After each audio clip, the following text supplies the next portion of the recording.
Hello friends, welcome to my channel. आज हम बात करने वाले लॉर्ड्स क्लोरो अल्कली लिमिटेड के बारे में। ये जो कंपनी है इसको देखो, मैंने शॉर्ट टर्म ट्रेडिंग के लिए लिया था। और फिलहाल ये कब लिया था इसका टेलीग्राम पे मैंने अपडेट डाल भी दिया था। और जो लोग टेलीग्राम से जुड़े हैं उनको अपडेट टाइमली मिल जाते हैं। जब मैं बाय करता हूँ और सेल करता हूँ उसका भी मैं अपडेट डाल देता हूँ। तो इसको मैंने कब सेल किया था उसका भी अपडेट डाला था, उसका स्क्रीनशॉट भी डाला था। और कितने प्रतिशत लिए थे वो भी मैंने बताए थे। तो लगभग इसमें 22% के रिटर्न लिए थे शॉर्ट टर्म में।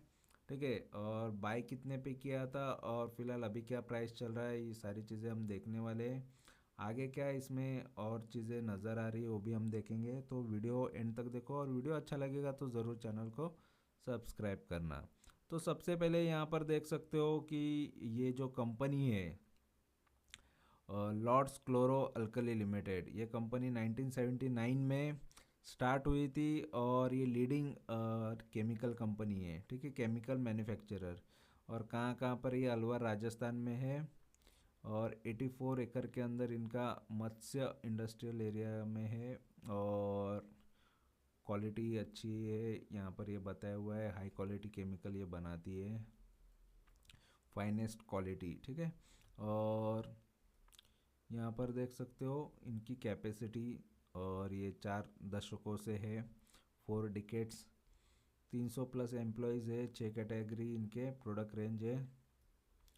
और यहाँ पर प्रोडक्ट कौन से है, तो यहाँ पर केमिकल के अंदर कौन से प्रोडक्ट है तो यहाँ पर दिखाया है कि प्रोडक्ट मिक्स है, कॉस्टिक सोडा लाए है, हाइड्रोजन गैस है, सोडियम हाइड्रोक्लोराइन है, हाइड्रोक्लोरिक एसिड है, लिक्विड क्लोराइन है, और ये क्लोरेनेट प्रेफिन है। तो यहाँ पर ये सारे इनके ये प्रोडक्ट है। और इनके प्रोडक्ट यहाँ पर भी नीचे आपको नज़र आएंगे, ठीक है। तो जस्ट यहाँ पर देखो, प्रोडक्ट तो डायरेक्टली आप देख नहीं सकते, लेकिन यहाँ पर ये इनके प्लांट आपको नज़र आएंगे।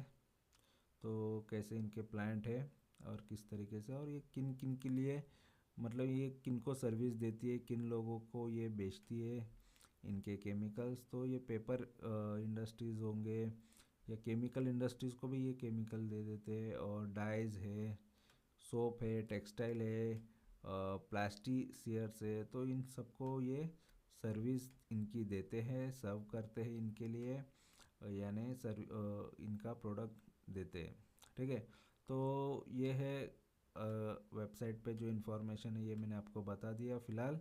और फिलहाल यहाँ पर फंडामेंटल भी देख लेते हैं थोड़ा, क्योंकि देखो ये स्टॉक में से निकल गया है लेकिन आगे के लिए क्या है ये स्टॉक में। तो देखो ऑलरेडी कंपनी काफ़ी टाइम से शॉर्ट टर्म के लिए लिया था, लेकिन काफ़ी टाइम से रुका था इसके अंदर। और फिलहाल देखेंगे 462 करोड़ की कंपनी है, मार्केट कैप इसका 91 से अभी फ़िलहाल डबल भी हो गया है। अगर देखा जाए तो 187 का ये हाई मार चुका है और फिलहाल हाई के आसपास है, ठीक है। 184 का फिलहाल प्राइस चल रहा है। पी नज़र नहीं आ रहा है, इसका मतलब है कि आपको यहाँ पर आगे इसके लॉसेस नज़र आएंगे इसके प्रॉफिट एंड लॉस में। बुक वैल्यू इसका देखा जाए तो देखो 70 का है, और करंट प्राइस उससे भी डबल से भी ऊपर है। डिविडेंड नहीं दे रही है, आर ओ ई ख़राब है, और ये 10 का फेस वैल्यू है। तो यही एक वजह थी कि ये स्टॉक को मैंने लॉन्ग नहीं किया, इसलिए शॉर्ट टर्म का मैंने कहा और निकल गया। तो जितना भी प्रॉफिट दिखा मुझे उतने में निकल गया हूँ। फिलहाल एक साल में देखो गिरा भी था, ये ऑलरेडी जो प्राइस पे अभी हमको नज़र आ रहा है उससे पहले भी एक साल पहले वो प्राइस पे था। वहाँ से ये गिर के देखो काफ़ी नीचे आया था, तब मुझे लगा कि ये स्टॉक में इसको लेना चाहिए गिरावट में। तो गिरावट में ले लिया, काफ़ी टाइम रुकना भी पड़ा, फिर यहाँ पर निकलने का मौका मिल गया। फिर बाद में यहाँ पर देखा जाए तो 3 साल के अंदर ये 61 का था, वहाँ से ये काफ़ी ऊपर गया, 61 से 400 रुपया बन गया था मल्टीबैगर रिटर्न। फिर इसने फिर से लोगों का लॉस कराया जो जिन्होंने हाई पे ख़रीदा। फिर से गिरते गिरते, क्योंकि गिरावट में उसके बाद हम नहीं कह सकते कि कितना और गिरेगा, ठीक है। और जैसे इसके फंडामेंटल आते जाएंगे प्रॉफिट लॉस आते जाएगा और गिरते जाएगा। जब थोड़ा बहुत भी अच्छा कुछ हो जाता है तो स्टॉक ऊपर आ जाते हैं। 5 साल की बात करते हैं तो देखो 5 साल में भी ये 30 रुपये के आसपास का ये स्टॉक था, 18 रुपये भी गया था नीचे काफ़ी नीचे गया था, फिर वहाँ से 18 रुपये से 400 बन गया। और 10 साल पहले देखेंगे तो 18-19 की भाव पे था, 14-15 भी यहाँ पर नज़र आ रहा है। वहाँ से ये मल्टीबैगर रिटर्न ये दे चुका है। और अगर 2010 से अगर डेटा देखेंगे तो 2010 से भी 20-29 रुपया, 15-16 रुपया यहाँ पर सब नज़र आए, 12-13 भी नज़र आ रहा है। ठीक है, तो गिरा भी था काफ़ी ज़्यादा ये स्टॉक। 10 रुपये का भी यहाँ पर स्टॉक 2012 में नज़र आ रहा था, 8 रुपये का भी नज़र आ रहा था 2013 में। ठीक है, तो जितने भी छोटे, ये 7 रुपये का भी 2014 में नज़र आ रहा था। तो इसने काफ़ी नीचे का भाव भी दिखाया है जब लोगों ने क्योंकि देखो केमिकल कंपनी है, और अगर हम डेटा देखेंगे तो उससे हमको पता चलेगा कि सेल्स कैसे कर रही थी, प्रॉफिट एंड लॉस कैसे है, तो वो भी देख लेते हैं। ठीक है, पॉजिटिव तो फिलहाल यहाँ पर कुछ नहीं है, लेकिन नेगेटिव चीज़ें काफ़ी यहाँ पर भरी हुई है। जैसे low interest coverage ratio, poor sales growth है, company might be capitalising interest cost यहाँ पर बताया हुआ है, यानी कंपनी पर बैच कितना भर रही है ये हम देखेंगे आगे, इंटरेस्ट कितना चुका रही है और लोन कितना है। और डेटर्स डेज इंक्रीज बढ़ते जा रहे हैं इनके डेटर्स डेज। तो मैं नेगेटिव चीज़ें ज़्यादा थी इसके अंदर। केमिकल के अंदर ये क्लोर अल्कली सोडा ऐश में है, जिसके अंदर ये गुजरात अल्कलीज है, और ये इपिग्राल है, टीजीवी है, आंध्रा शुगर्स है। तो ये प्राइमो केमिकल, ये सारी कंपनीज है जिसमें देखो मार्केट कैप इसका ही कम नज़र आ रहा है, जिस वजह से ये सबसे नीचे है। ठीक है, और बाकी कंपनियां इससे काफ़ी ऊपर है। और क्वार्टरली रिजल्ट देखते हैं तो देखो क्वार्टरली में आपको नज़र है इसका सेल्स कंटिन्यू थोड़ा थोड़ा ही बढ़ रहा है। ठीक है, 47 करोड़ से फिलहाल 60 करोड़ तक तो सेल्स में ग्रोथ तो देखने मिला है।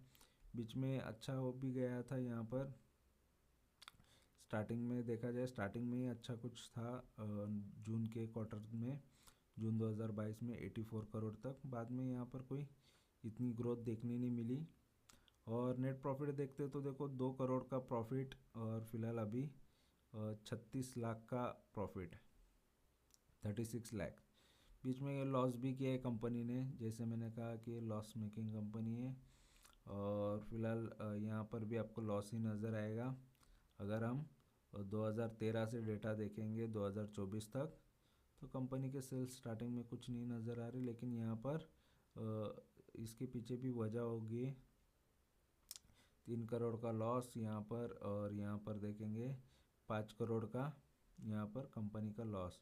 तो कंपनी लॉस मेकिंग है। और यहाँ पर अगर देखेंगे 10 साल से तो सेल्स में कोई अच्छा खास ग्रोथ है नहीं। और अगर हम 5 साल की बात करेंगे, 5 साल में तो नेगेटिव ग्रोथ देखने मिला है। 3 साल में 13% का ग्रोथ है, और अभी 5%। केमिकल कंपनी में कोई ज़्यादा ग्रोथ है नहीं। प्रॉफिट ग्रोथ की तो बात ही मत करो, यहाँ पर प्रॉफिट ही नहीं नज़र आ रहा है। लेकिन ये स्टॉक ने देखो इन्वेस्टर को तो प्रॉफिट दे रही थी। इन्वेस्टर जो लोग इन्वेस्टेड थे 10 साल से, तो 29% के सालाना रिटर्न दिए। देखो कंपनी खुद प्रॉफिट नहीं कर रही है, लेकिन इन्वेस्टर प्रॉफिट कर रहा है।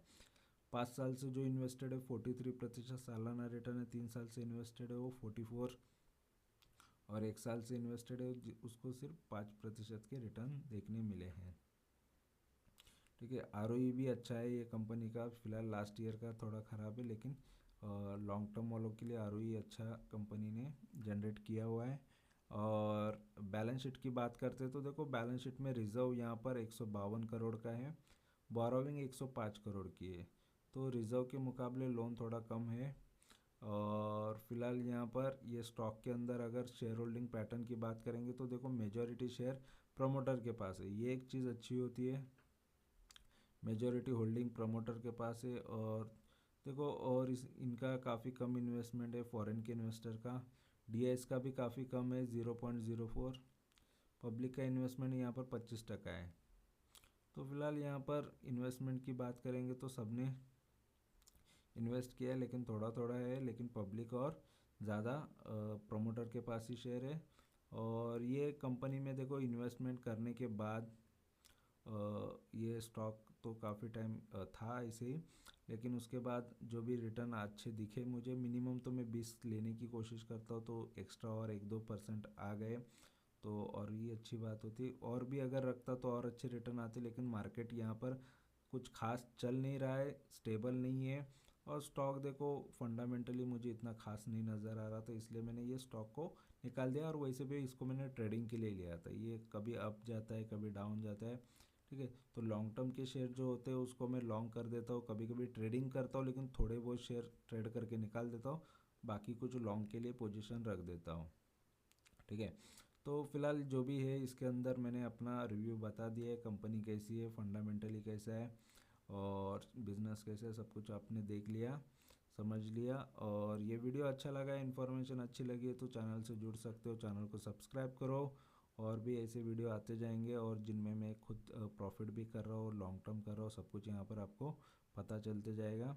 तो वीडियो देखने के लिए धन्यवाद। और वीडियो अच्छा लगा है तो लाइक ज़रूर करो, शेयर करो दोस्तों के साथ, कमेंट करो और चैनल को सब्सक्राइब करो। Thank you, bye bye.